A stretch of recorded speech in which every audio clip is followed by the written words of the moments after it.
You are listening to Interesting Canadian Mormons, a podcast featuring conversations with interesting Latter-day Saints from across Canada.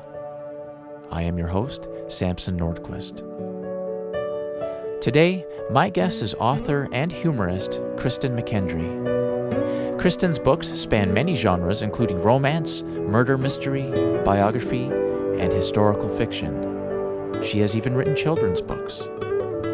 With such a ranging repertoire, all influenced by her LDS culture and flavored by her humorous take on life, she has been able to reach a wide-ranging audience in the US and Canada, inside and outside of the LDS culture. Discover with me what makes Kristen McKendry an interesting Canadian Mormon.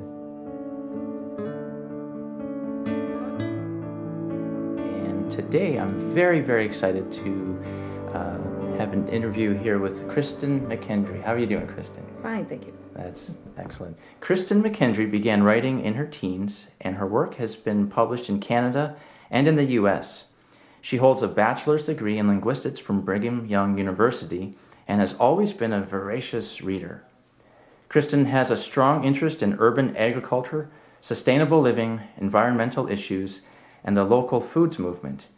She incorporates these themes in her writing, and she also lets her Mormon background flavor her work to make her culture more accessible to mainstream readers. She enjoys playing the bagpipes and banjo, learning obscure languages, growing wheat in the backyard, and making cheese. Raised in Utah, she now resides with her family in Canada. She's also the proud grandmother of the world's cutest little girl, Rowan. Did I pronounce it right? Rowan? Yeah. Okay. Kristen won the 2012 Mississauga Arts Council Marty Award for Established Literary Arts, and her book, Garden Plot, was nominated for the 2011 Whitney Award for Excellence in LDS Fiction. So that's quite the introduction. I'm sure there's all kinds of stuff probably missing from there, I'm assuming. Probably on purpose. Probably on purpose. I guess, before we get into, I wanted to ask you about your degree in linguistics, but okay. But before we even get to that part, I wanted to ask you a little bit, because it's not really mentioned much, but your childhood. Okay. It does mention that you're from Utah. Yes, I grew up in Provo. You grew up in Provo, born and raised? Well, I was born in New York. My dad was at Cornell getting his PhD when I was born. So, but okay. I left there when I was 2 weeks old, so I was raised in Utah. Okay. My dad was a BYU prof. And how long were you in Utah for?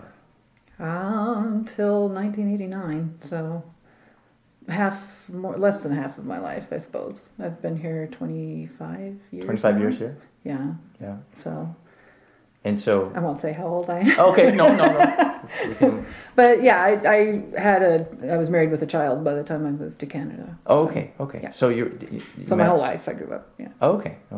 But how many siblings did you have? There's 5 of us. I have 2 brothers, 2 sisters, and we were raised in the church. My family's been in the church for generations. So yeah. Yeah. From any pioneer ancestry? Or yeah, lots. Oh, really? Yeah. Oh, okay, that's interesting. That wasn't in your intro. No. I grew up with a lot of the family stories. I'm from Parley P. Pratt and a bunch of others. Yeah. So. Oh, wow, that's fascinating. I grew up with those as bedtime stories. Yeah. Is this on your mother's side or on the father's both. side? On both. Okay. Yeah. Okay. Well, the Parley P. Pratt's on my dad's side, but Pioneer's on both sides. Wow, that's quite a heritage. My kids are, I think, 7th or 8th generation. Yeah. Oh, excellent. That's very fascinating. So, you do write?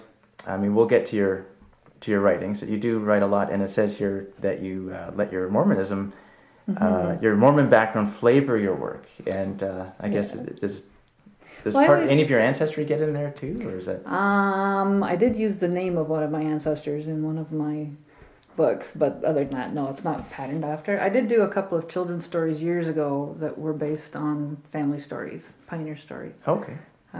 Based on true stories? Yes. Yeah. Oh, and in fact, my great-grandfather was named True Garner, so I called them True Stories anyway, because they're about the family. But those were published through Frontier College in Toronto. Excellent. Okay. And I guess growing up in now, us Canadians, we many of us grow up in isolated little pockets where there's maybe you're the only LDS person in your high school, or maybe you and your sibling are the only ones in your whole school. Yeah. Probably not like that in Utah, right? No, my kids ran into that here. They were the only ones in their schools. I mean, I grew up, I think I had like 17 cousins in my school at the time I was in high school.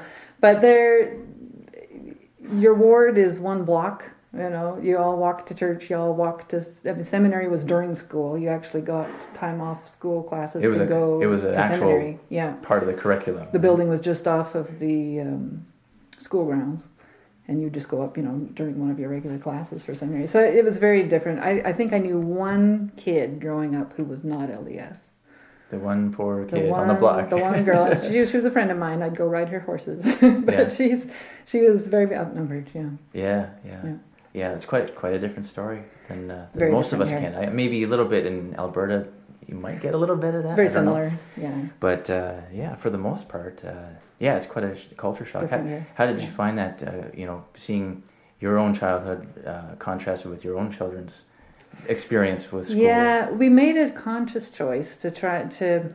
I mean, if you raise them down there, you're pretty much guaranteed they're going to go on missions. They're going to get married. Because all of their peers are doing it too. There's a lot of support there. Yeah. Moving here, I mean, we had to decide if it was worth the risk. If they stay strong here, it's because they're strong, because they have a testimony. It's not because they're peers. They didn't go on a mission because everybody's going on a mission. It's just part of the culture. Mm-hmm. They would do it because it's a choice. And so, you run the risk of losing them, but you also have a chance of showing, they could be very strong. And that's one of the reasons I married someone from outside of Utah, was I would know he had converted. Because mm-hmm. if they're raised in it, you're trusting that they're converted. They say they are, but you don't know. They haven't been tested. So I kind of purposely looked for someone outside of Utah to marry. That is so strange. I'm thinking that's probably very strange for someone in Utah to look for someone outside. Yeah, well, it was so much a part of the culture there that, I mean, you don't know how strong they are, because they haven't been tested the same way as somebody who's had to give up family and career and everything to join the church. Where did you meet your husband? Well, he was going to BYU, but I hasten to say we did not meet at BYU. Oh, okay. Everybody meets at BYU. We met at band practice, actually. Band practice, okay. It was a little church just off near the stadium, which is not there anymore, I don't think. I think they've torn it down. But we used to meet there for band practice. And he joined. So you were a BYU student. He was a BYU student. No, I was still in high school. Oh, okay. And he was a BYU student. Yes, he came down after his mission. He went to BYU. Okay. And there's only so many bagpipers in Utah, so it was inevitable that we would meet. And so he's a bagpiper as well. Yeah, and so's our son. Oh wow. So it's a small world when you have bagpipers. There were actually two other couples that married through bagpipes that we met. But there's only so many people that can stand us, so you tend to intermarry. Yeah. Okay. That's kind of interesting. So most it sort of goes counter to what most parents would probably advise. You marry someone within the faith, or yes, he was within the faith, but that's kind of a leap, because around here you'd say, well, you don't know, they just converted, maybe they'll, what I mean? He had converted many years before, probably 8 or 9 years before I met him. Yeah. But it was also, he wasn't from the big bread-baking Mormon family, so I'm sure my parents were a bit nervous, but at the same time, they could see what sacrifices he'd gone through to join the church, and the strength that he had already shown in joining the church, and I think that reassured them. But that's it was an interesting background for, A, wearing a kilt, B, wearing a yarmulke, and from Toronto. I really didn't know anything about Canada. I hate to say it, but Utah's very good at teaching Utah history, but not so much world history. And I really didn't know my geography. I had to look up where Toronto was when I found out we were going to be moving here. So he was born in Canada? He was born in California, but raised here. Same with me. He moved when he was a baby. Okay. So he had grown up here in Brampton, and when we decided after we were married we were going to come back up here where his parents were, And I had to look it up. I didn't know where it was. Toronto? Yeah. You didn't know where Toronto was? No, it's in Provo. I thought Toronto was the center of the universe. What is now? So okay.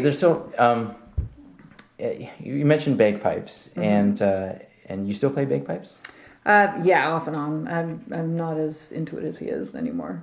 It takes a lot out of you. It's a lot of dedication, but I just don't have the time and energy anymore. Is it you do competitions or you did? Yeah, I don't anymore. He does, and my son does. Yeah. They go together, like they compete together. Okay. Yeah, okay. We're all in the same band together.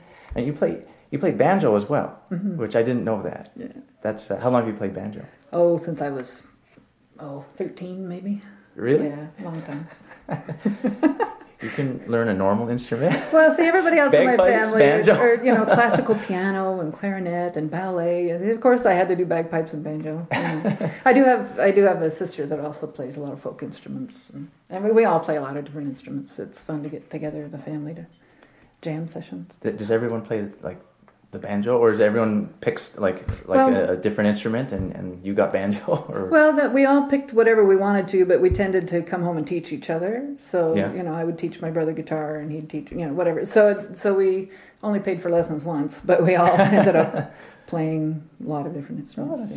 That's wonderful. Did you play a lot together as a family? Growing up? Still do. Still do? Reunions, yeah. Oh, that's. And now the grandkids are all joining in with their instruments. And we're not, the Osmonds, but we enjoy playing together. Mostly folk music. That's a wonderful experience. Yeah. Is your family all moved out away from Utah, or are they all still there? No, I have a brother that's still there. I have a sister in Idaho, a brother in Idaho, a sister in Washington, and my parents are still in Utah, but right now they're on a mission in England.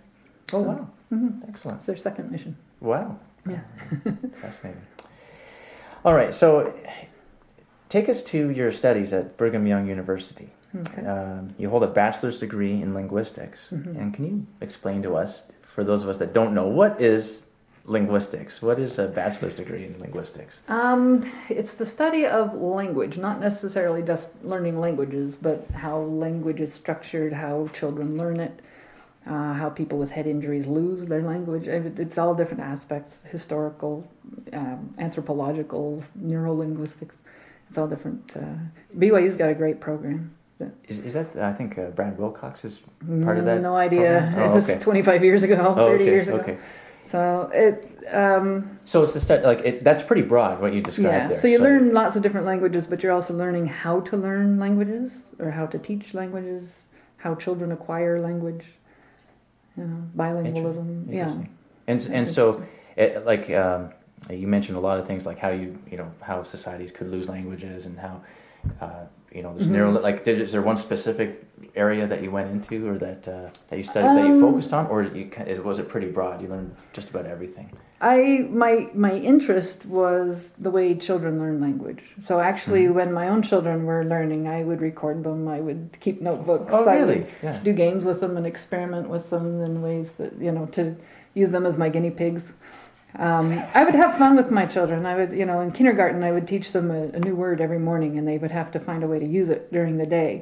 Wow. So, I'd teach my 5-year-old how to say serendipitous, and then send him off, or ethereal, and he would go off to school, and, if he fell down, he'd say, "Oh, I scraped my patella," and I kind of screwed up my children. What's the fun of being a parent if you can't mess up your children, That's fascinating. So, good results. And so, did you your career choice, did that help a lot? Not a thing. No, I don't use it at all. As an author, as a no teacher, as a public speaker, you don't use any of your training. Well, it makes my brain a fun place to play around in. But, the latest book that I just wrote, Desperate Measures. The lady, the main character, is a linguist. Okay. So I did get to play a little bit with language there. I got to use it a little bit there, but no, not. And my day job, I'm an admin assistant, so I get to do some proofreading. I get to basically take everything that our lawyers write and put it into English, plain English, for everybody else. But that's really the only use I have of that. I'm curious, because I use French once in a while. But Did you speak other languages too? Yeah, I've studied lots of different languages. It says varying degrees.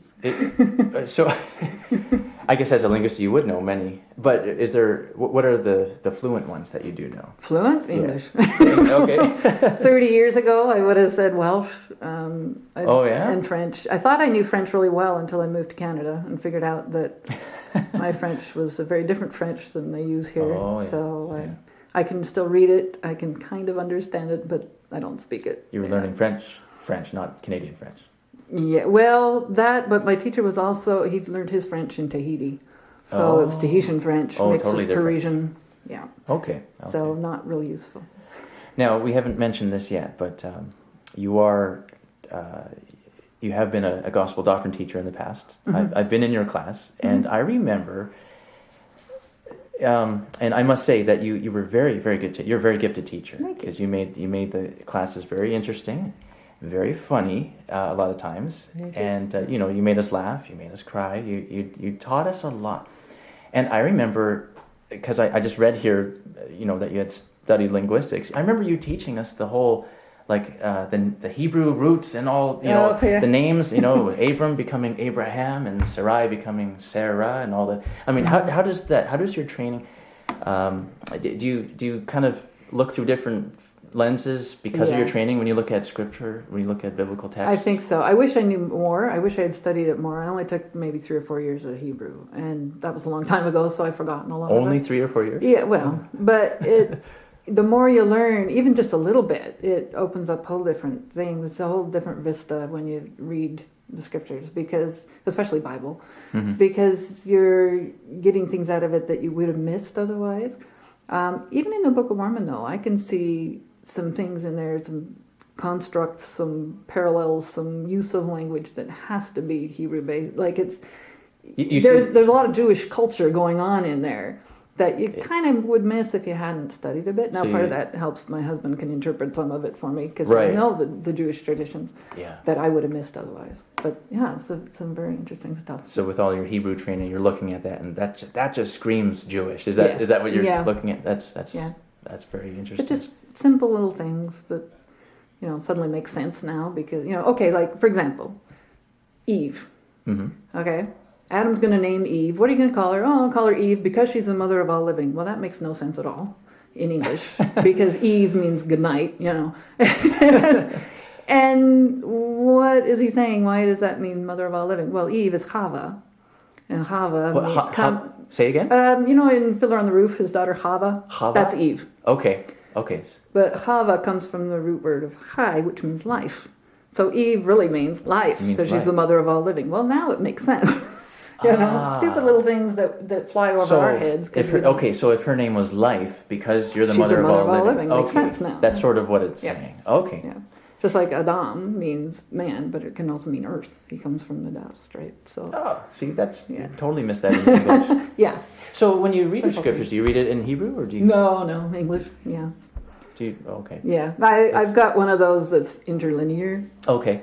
So you can read both, but it's very tiny print, and the older I get, the harder it is to read it. So I usually just stick to English. Yeah. Oh, okay, that's fascinating. Do you get your Greek? Did you have Greek training or? No, I missed that part. I was doing a master's degree at U of T in theology, and Greek was supposed to be my next one. And then I ended up dropping out of that program. I think at that time when I was in your class, you were in that. I think you were in that course of study. Yeah. It took me several years, and I never did finish. I had 3 kids by then. It was too hard to finish school. How was that Masters of Theology that you were going for, and being a Mormon? That was entertaining. Yeah. They didn't know what to do with me because at U of T you've got the different colleges depending on what religion you are. There's the Catholics and and they didn't know where to put me because I'm not Catholic or Protestant. And they don't have a Mormon one, right? So they stuck me in with United Church because they'll take anybody. And they're vague enough that they can just accommodate. They're very accommodating. So they made room for me. So if I had stuck with the program, I could have become a ordained United Church minister, but I wasn't on that track. Wow. Okay. So. But they want you to, or is that? They wanted me to. I just wanted the knowledge, and so after a while, I couldn't manage school with the kids and everything. So I just ended up auditing some classes, because I just want the information. I don't need the paper at the end, you know. That's what you were after, eh? That's yeah. So I still take classes for the joy of learning. Eh? That's quite yeah. It's quite fascinating. That's yeah. Well, I'll always take classes from that, you know. Yeah, yeah. Well, it says here also that you're a very broad person. You have so many areas of fascinating interest. All of them I find interesting. You're also into urban agriculture and local foods and things like that. Can you talk a little bit about that? I discovered too late in life that I wanted to be a farmer. After I already lived in the suburbs and married someone who thinks that wildlife means pigeons. You know, he's a city boy. Okay.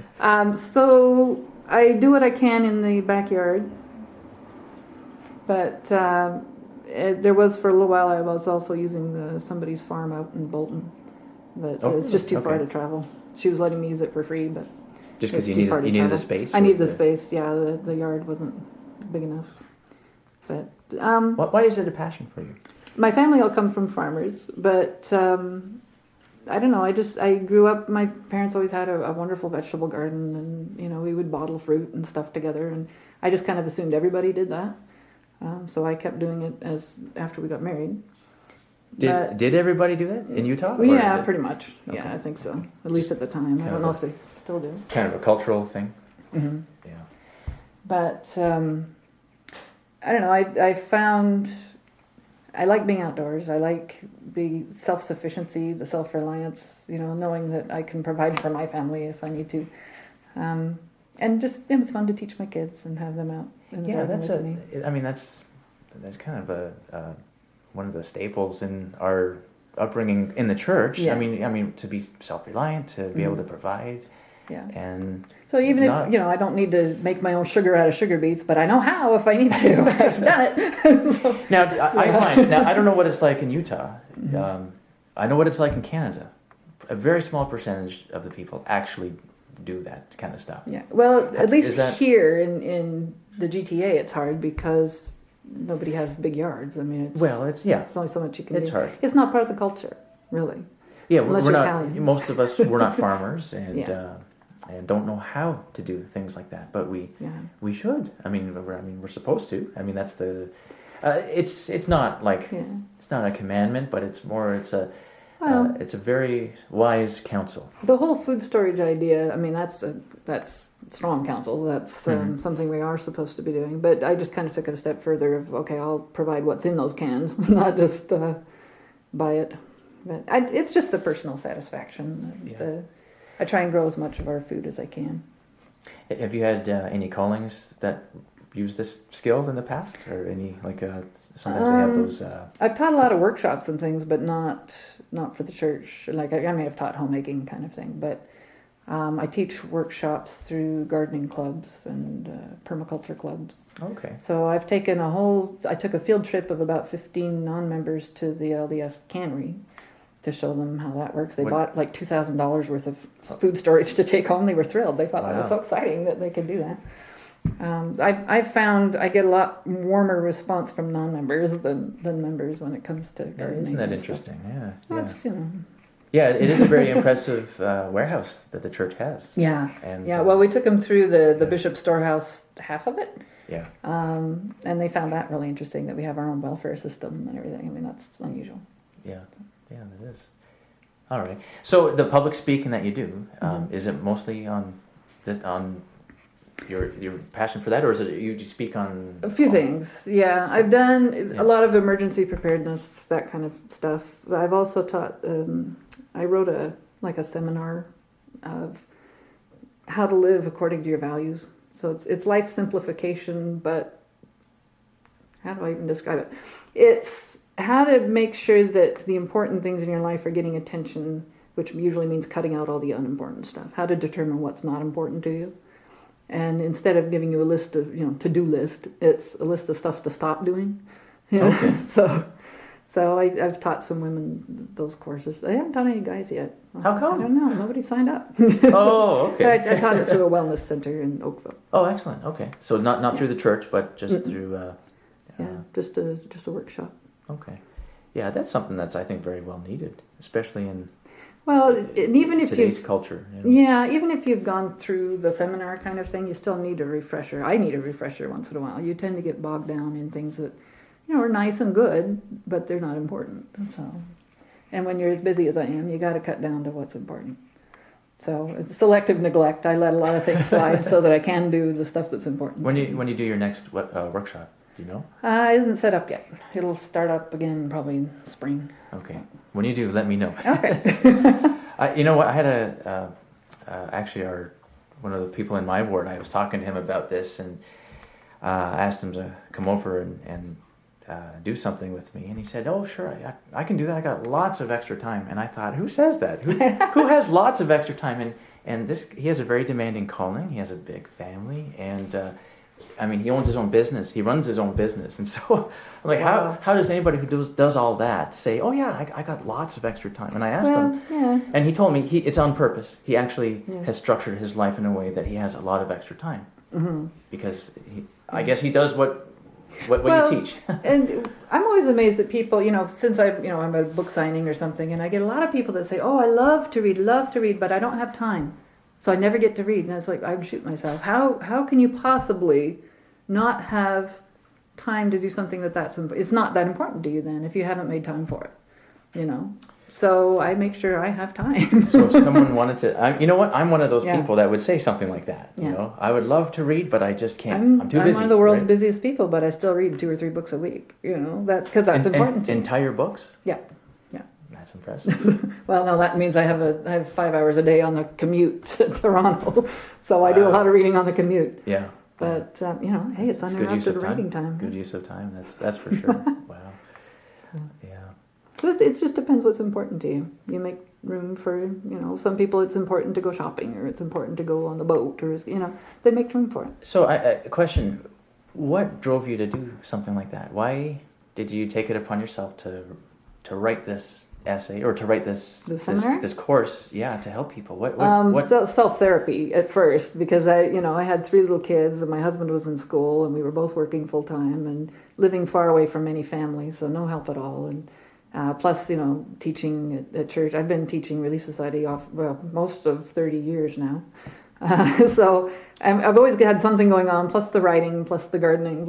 And once in a while, you do find yourself getting piled up with too much stuff. So, we told our kids, choose one sport, one instrument. That's what you do. We're not doing everything, every night of the week.